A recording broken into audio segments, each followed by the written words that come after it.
साथियों, दशकों पहले पंडित दीनदयाल उपाध्याय जी ने अंत्योदय का एक सपना देखा था। वे मानते थे कि भारत की प्रगति का पैमाना अंतिम पंक्ति में खड़े अंतिम व्यक्ति के चेहरे की मुस्कान से मापा जाएगा। दीनदयाल जी ने एकात्म मानववाद का दर्शन भी दिया, जहां शरीर, मन, बुद्धि और आत्मा सबका विकास हो। दीनदयाल जी के सपने को मोदी ने अपना संकल्प बनाया है। हमने अंत्योदय को सैचुरेशन यानी संतुष्टिकरण का नया विस्तार दिया है। सैचुरेशन यानी हर जरूरतमंद, हर लाभार्थी को सरकार की कल्याणकारी योजनाओं के दायरे में लाने का प्रयास। जब सैचुरेशन की भावना होती है तो भेदभाव नहीं होता, और यही तो सुशासन है, यही सच्चा सामाजिक न्याय है, यही सच्चा सेकुलरिज्म है।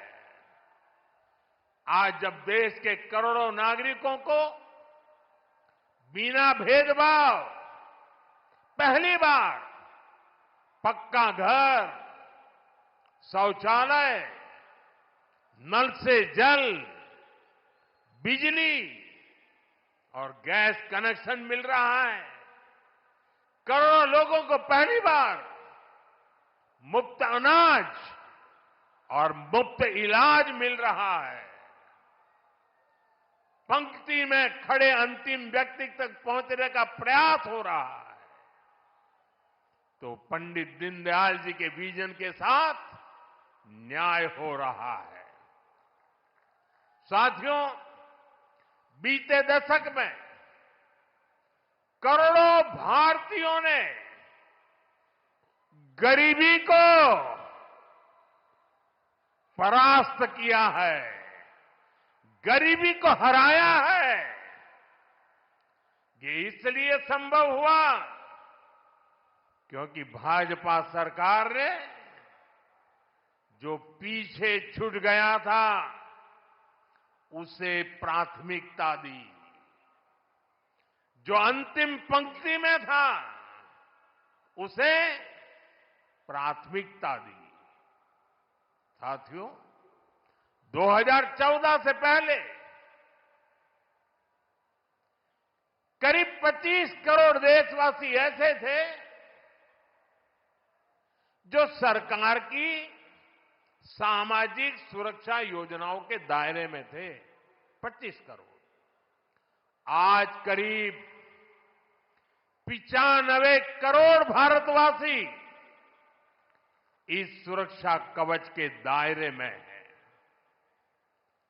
उत्तर प्रदेश में भी बड़ी संख्या में लोगों को इसका लाभ मिला है। मैं आपको एक और उदाहरण देता हूं।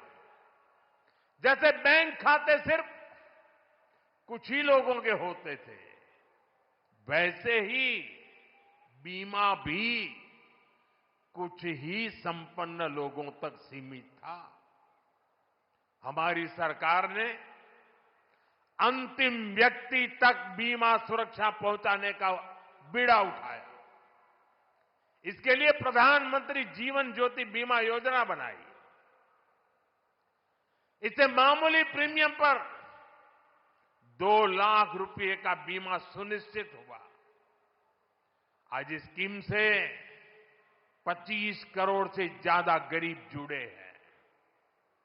इसी तरह दुर्घटना बीमा के लिए प्रधानमंत्री सुरक्षा बीमा योजना चल रही है।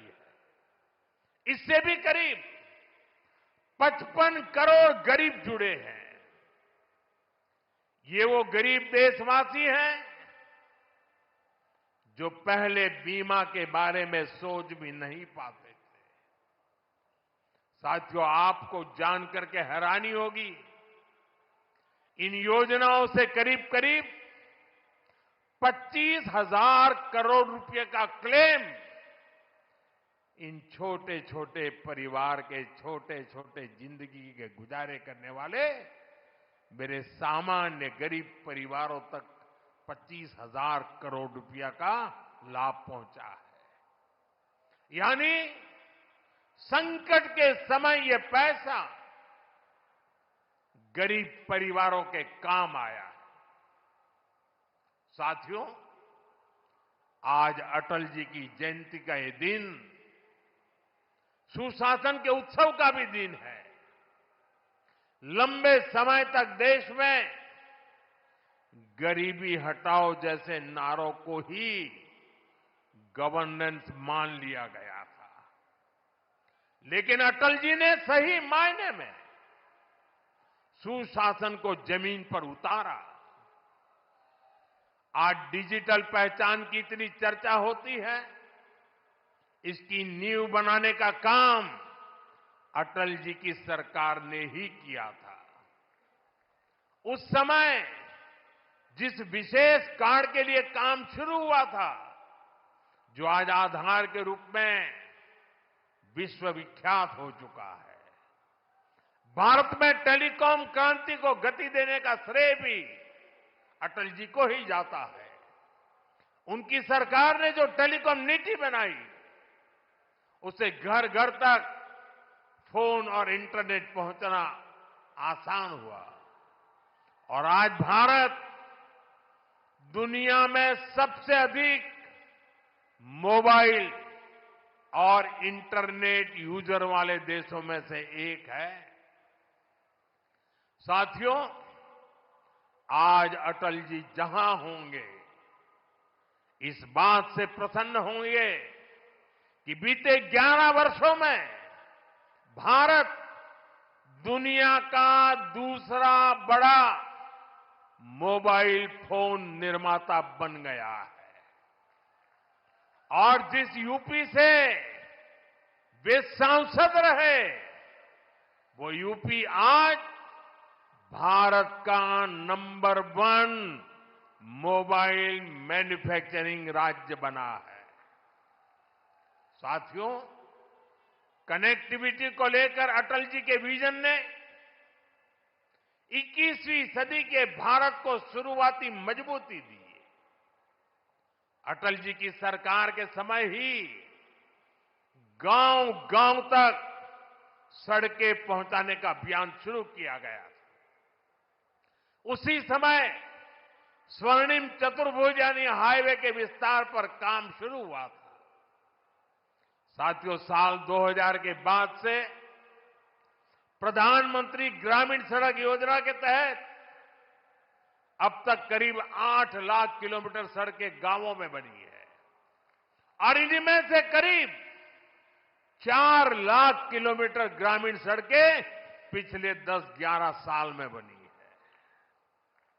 और साथियों, आज आप देखिए, आज हमारे देश में अभूतपूर्व गति से एक्सप्रेसवे बनाने का काम कितनी तेजी से चल रहा है। हमारा यूपी भी एक्सप्रेसवे स्टेट के रूप में अपनी पहचान बना रहा है। वो अटल जी ही थे जिन्होंने दिल्ली में मेट्रो की शुरुआत की थी। आज देश के 20 से ज्यादा शहरों में मेट्रो नेटवर्क लाखों लोगों का जीवन आसान बना रहा है। भाजपा एनडीए सरकार ने सुशासन की जो विरासत बनाई है, उसे आज भाजपा की केंद्र और राज्य की सरकारें नए आयाम, नया विस्तार दे रही है।